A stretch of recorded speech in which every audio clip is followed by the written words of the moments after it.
All right. Hey, everybody. Welcome to this session. Hopefully, you guys can hear me. I'm super thrilled to have the opportunity to introduce our speaker and our host, our panelist. So Chad Kraus, he's a physician at Geisinger, and he's the associate program director. Does so many things with research. I've worked, closely with him on a couple of projects personally. So I'm thrilled to be moderating the session. I want to give you guys lots of time to ask him questions. So what he's going to do is just go into talking about open access publishing in general, and then go ahead and and kind of open it up for you guys for questions. So with that, take it away, Dr. Kraus. So good to have you on here. Thanks, Lauren. And thanks for everyone for joining. We only have 20 minutes together, so I'm going to go through these slides at breakneck speed and then give us some time at the end for some discussion. So this topic has sort of over the past 4 or 5 years become of great interest to me, sort of in how we share information, how we publish, how we produce scholarly activity, sort of in a new world that's not a paper journal mailed to us every week or every month. So that's how I came to be interested in this project. So I don't have any financial disclosures. I have served as an associate editor for WestGem, which is one of the older open access journals in emergency medicine. I'm currently a senior editor for JSEP Open, which is also a open access journal. Although given that experience, I still myself publish and review in both traditional and open access styles. So a little disclaimer, this is not an endorsement of any sort of specific method of publishing or any specific institutions, journals, publishers, etc. Really just to give you a lay of the land and some things to look out for. So we're going to go over the current landscape of open access publishing, go over a little bit of what's called predatory publishing or pseudo journals. There's several different terms. I think predatory publishing is probably the one that sums it up the best. So we're going to use that term, although there are other synonymous terms that can be used as well. And then sort of some of the pitfalls of it and some of the realities of open access publishing. So I would argue we're publishing in revolutionary times. So there's an information explosion, right? We all know whether it's on Twitter, whether it's Instagram, whether it's news feeds, etc. We live in a 24-hour cycle of everything, including scholarly activity and research. And there's been tons of disruption and innovation in traditional models of, again, communicating and disseminating information. There's still, and the last year has made it even more so, lots of financial limitations for researchers, for scholarship. So the pot of money seems to not just stay the same, but it sometimes feels as if it's shrinking. So that's the environment. And then the pressure for all of us, particularly in academic careers, to publish and get our scholarly work out there remains the same. So this is a nice long definition from Cornell libraries about open access publishing. And I'm not going to read it, but a few words: freely available, digital, online, free of charge, less restrictive copyright and licensing for both users and authors. So I think that's a nice long detailed definition. This is the Public Library of Science definition, which I think is much simpler and I really like, which is free to access, reuse, and redistribute. And you'll see this little open access, the padlock up in the right-hand corner of this. And that little padlock, you're going to see sort of everywhere in open access worlds. And the meaning of that, I think it's sort of a cool logo because it's unlocking information for everyone, for users and for those who are producing the information. So Public Library of Science, probably really the first to delve into this almost 20 years ago now that you might see. So peer reviewed, indexed, et cetera. But this was really the first sort of widespread move into open access publishing.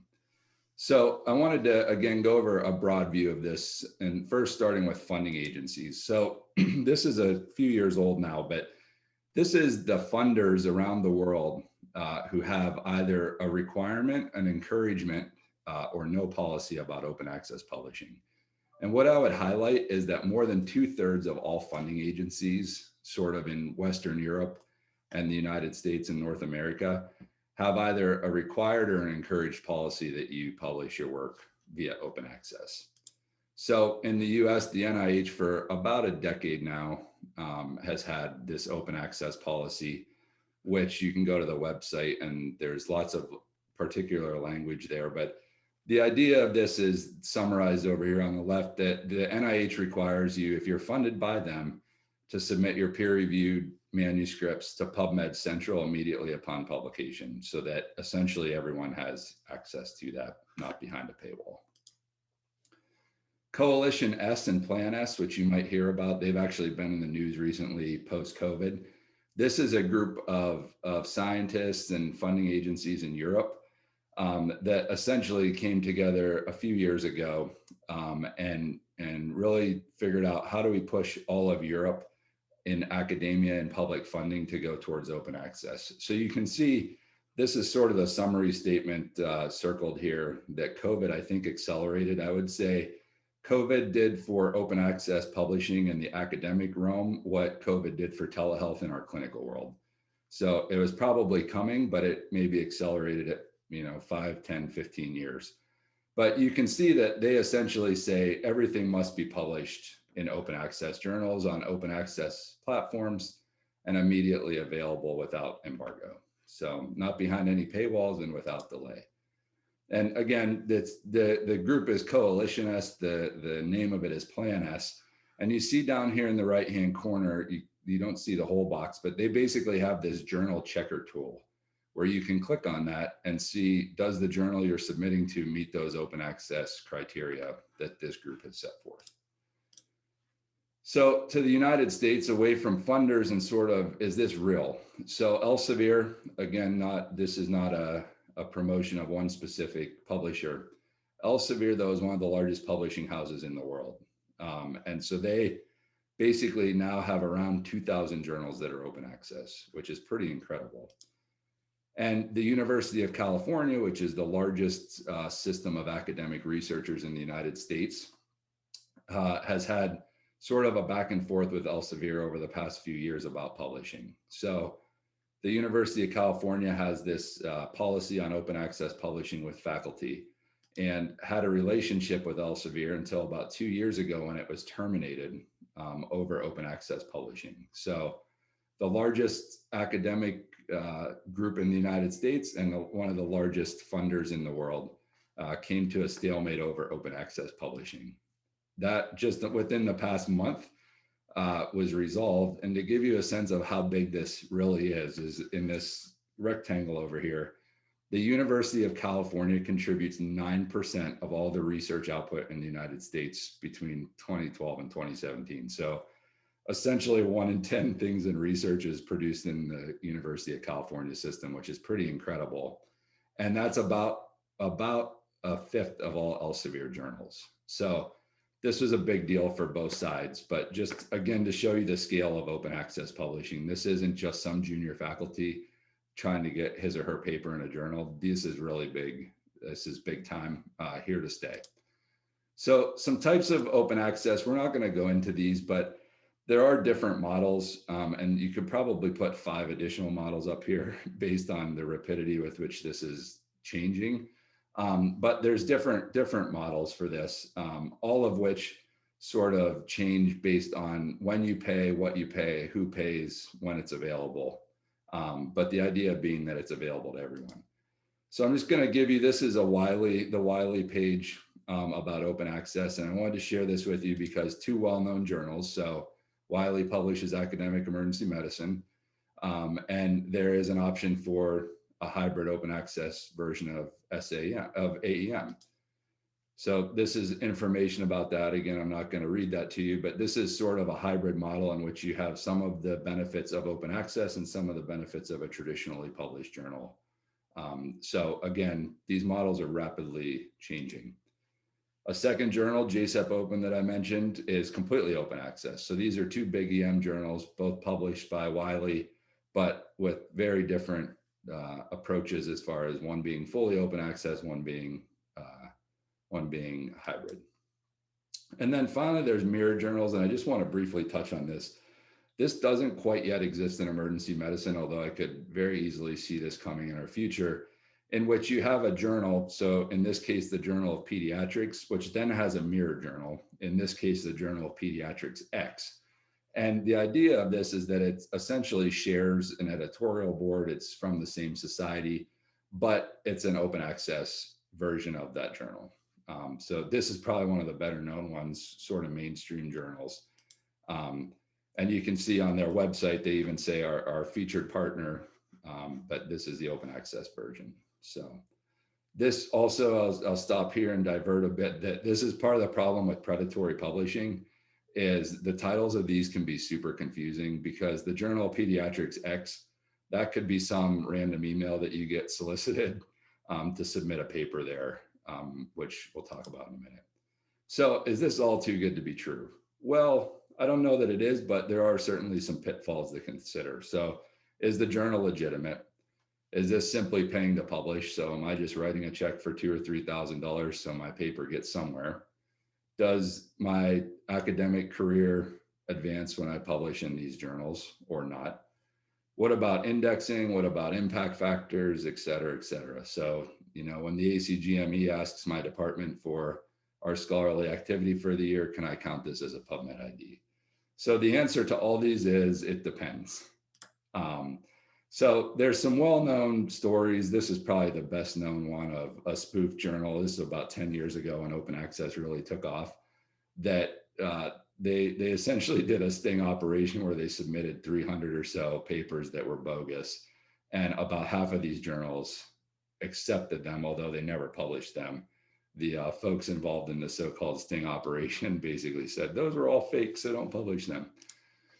This is just an example. One of my anesthesia colleagues shared with me of a transportation journal.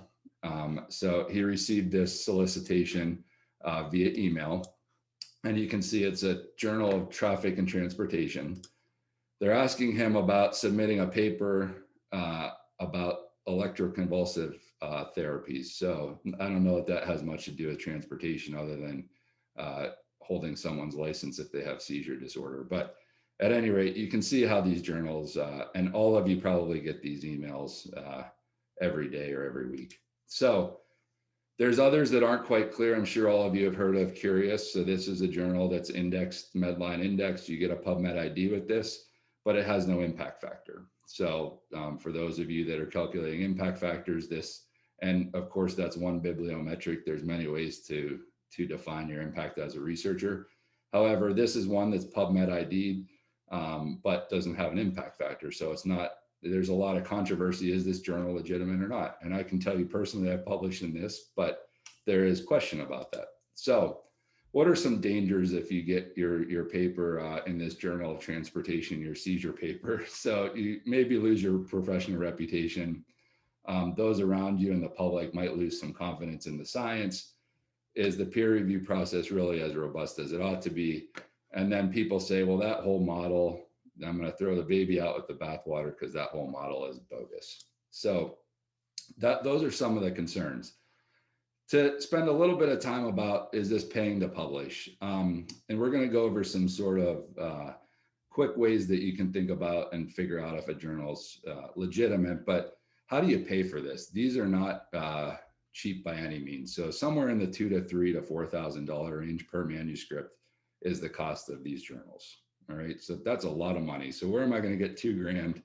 Especially if I worked with a group of investigators and collaborators from different institutions, who pays for it? Lots of questions like that.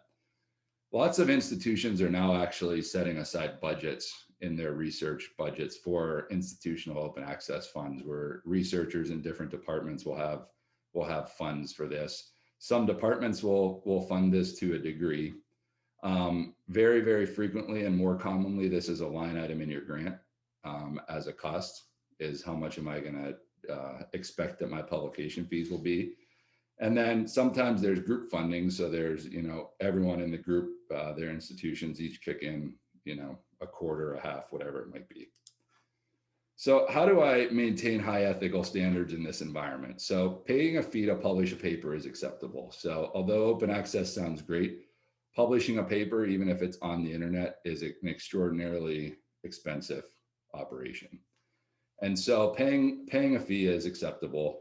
There are some red flags though. If someone says I'm going to review this and get it published in a week, that's a red flag. If someone says I guarantee I'm accepting it, that's a red flag.